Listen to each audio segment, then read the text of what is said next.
I evo nas danas s temom kako nježno okrenuti bebu na zadak. Prije svega, što je zadak? U 3 do 4% trudnoća u terminu, što znači od 37. tjedna nadalje, beba je na zadak. Što znači umjesto glavice na ulazu u porođajni kanal i stražnjica. Beba je okrenuta naopako, da tako kažem. I taj položaj je uobičajen u ranijoj trudnoći. Tako da oko 25% beba je okrenuto guzom dolje prije 28. tjedna, ali do 32. tjedna samo 7% beba ostaje u tom položaju. Što znači kako idemo prema porodu, većina beba se ipak okrene u optimalan položaj glavicom prema dolje. I postavlja se pitanje zašto se neke bebe ne okrenu, odnosno zašto je moja beba u položaju zadak. I to ima veze s prostorom u zdjelici. Prije 3 godine Jela i ja bile smo u Njemačkoj na Spinning Babies radionici koju smo s uzbuđenjem iščekivale i nismo se razočarale. Odmah na početku doživjela sam jedan wow trenutak. Instruktorica je držeći model zdjelice rekla: svi mi ženama pokazujemo ovo. Ovo je prazna zdjelica. Prazna. Isprva nisam shvatila, ali onda je bilo aha, organi, mišići, ligamenti, slojevi tkiva. Naša zdjelica nije prazna. Maternica ne lebdi u zrakopraznom prostoru. Nju drže ligamenti i vežu je s kostima. I sad, ako su ti ligamenti zategnuti na jednoj strani, oni stvaraju neravnotežu i možda će zarotirati maternicu, možda će smanjiti taj prostor u njoj i beba se neće moći okrenuti glavom prema dolje. Isto tako, naši mišići, naša postura, kosti mogu utjecati na porod.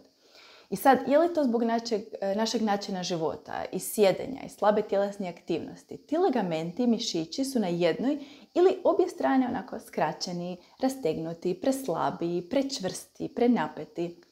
Najčešće je razlog zašto je beba okrenuta na zadak najočitiji. Bebina najveća čestica je glava i smjestit će se tamo gdje ima mjesta. Na primjer, ako je zdjelično dno napeto i dolje je sve tijesno, beba će ostati u toj poziciji guza dolje, jednostavno zato što je guza manja od glave i tako ima više mjesta. Pa, ako već moramo u porod na zadak, koje su moje opcije? Hrvatska tu slijedi svjetske trendove kad je u pitanju porod zatkom i to ne na dobar način. U smislu da se sve više takvih poroda izvršava carskim rezom. Statistike u našim rodilištima, i za to je izvor stranica Roda rodilišta, podaci su za 2016. kreću se od 72 do čak 100% poroda zatkom koji se završavaju carskim rezom.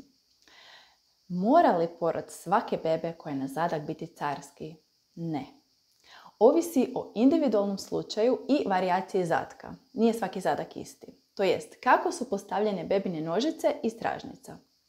I moguće je roditi bebu u položaju na zadak vaginalno i to zapravo nije nešto abnormalno, ali zahtijeva iskustvo i kompetencije koje porodničari često više nemaju. Vaginalni porod zatka je nažalost jedna vještina u nestajanju.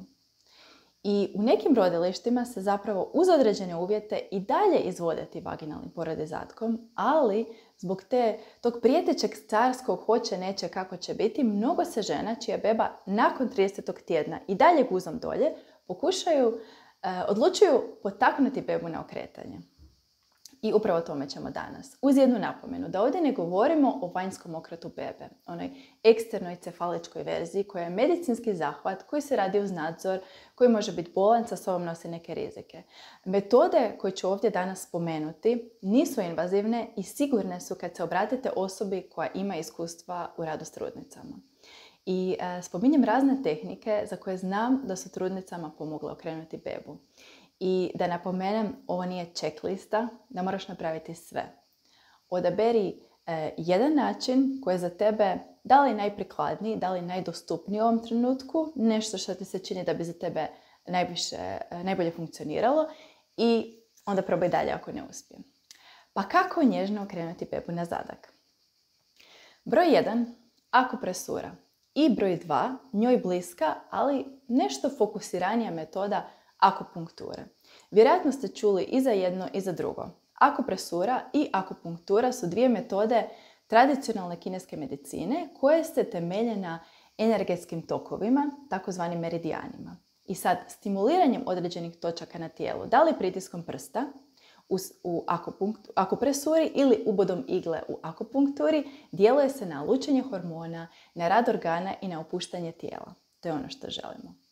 Broj 2 je bodywork. Ukratko, rad na tijelu. Spomenula sam ranije kako naša zdjelica nije prazna i često je zbog naše anatomije ili stila života ili emocionalnog stanja u zdjelici malo više zategnuto i beba nema prostora da se pozicionira glavicom dolje. I tu je jedan dobar terapeut, bilo da se radi o shiatsu praktičaru, osteopatu, fizioterapeutu, nekom ko radi Bowen ili Emmet tehniku. Tu jedan terapeut zlata vrijedi. I ovo nije iscrpan popis, nego samo neki primjeri za koje znam da su ženama pomogli. I sljedeći je Moxibustija. Još jedna metoda iz tradicionalne kineske medicine koja se također koristi akupunkturnim točkama na tijelu. Ali u ovom slučaju se one zagrijavaju s pomoć mokse. A moksa je ništa drugo nego osušena biljka pelena koja se upaljena drži na ciljanim točkama na tijelu i tako potiče izmjenu tvari i opuštanje. Poanta većine ovih metoda je opuštanje i poticanje tijela da pusti. Tako da je sljedeća refleksologija metoda koja koristi stopalo kao ogledalo cijelog tijela, gdje određene točke korespondiraju s određenim dijelovima tijela. I onda se manipulacijom i primjenom pritiska na stopalo, nekima je to stvarno jako lijepa masaža, djeluje ciljano na određene organe. I vidjela sam da radi. Broj 6 sam već spomenula, a to su Spinning Babies vježbe. Spinning Babies je ime jedne zaštićene metode koju je kreirala Gail Tully, a točnije ono što je napravila je prikupila znanja i vještine iz tradicionalnih zajednica i iskombinirala to s modernim tehnikama kako bi stvorila više ravnoteže u tijelu. I ako imaš oko za detalje, vježbe je jako lako izvesti prateći uputstva s njihove službene stranice. Stavit ćemo sve u opis, a i Jela i ja završila smo njihovu edukaciju, tako da nam se možeš javiti za savjet. I postoje vježbe, odnosno Spinning Babies su smislili vježbe koje pomažu okrenuti bebu.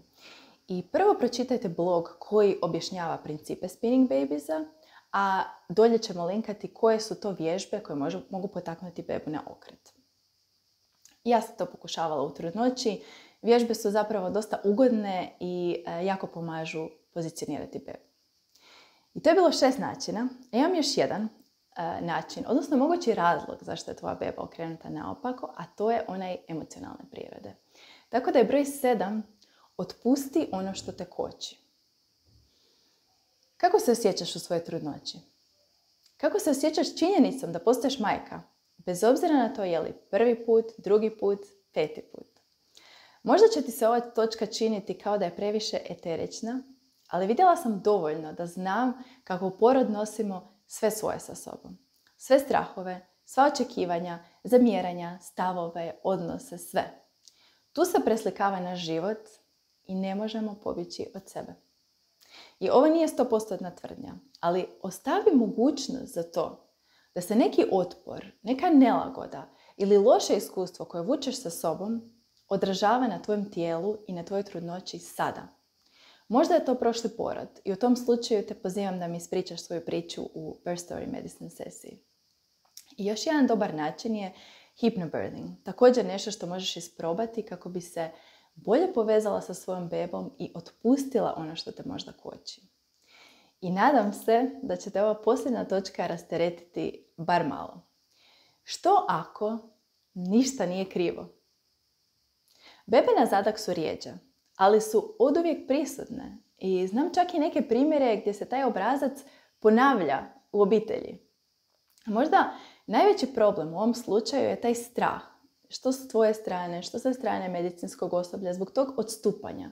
Ali zadak je samo još jedna varijanta normalnog. I u konačnici, što ako tvoja beba želi biti na zadak?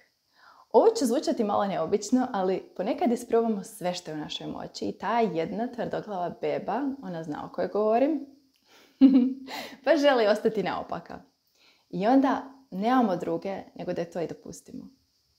Ponovno se vraćamo na to o čemu sam govorila na nekim drugim mjestima, ali vrijedi to čuti ponovno i ponovno. Što točno u porodu možemo kontrolirati, a što ne možemo? Ne možemo kontrolirati ishod. Ne možemo čak kontrolirati kako će naša beba biti okrenuta makar činimo sve što je u našoj moći da joj pomognemo da se okrene.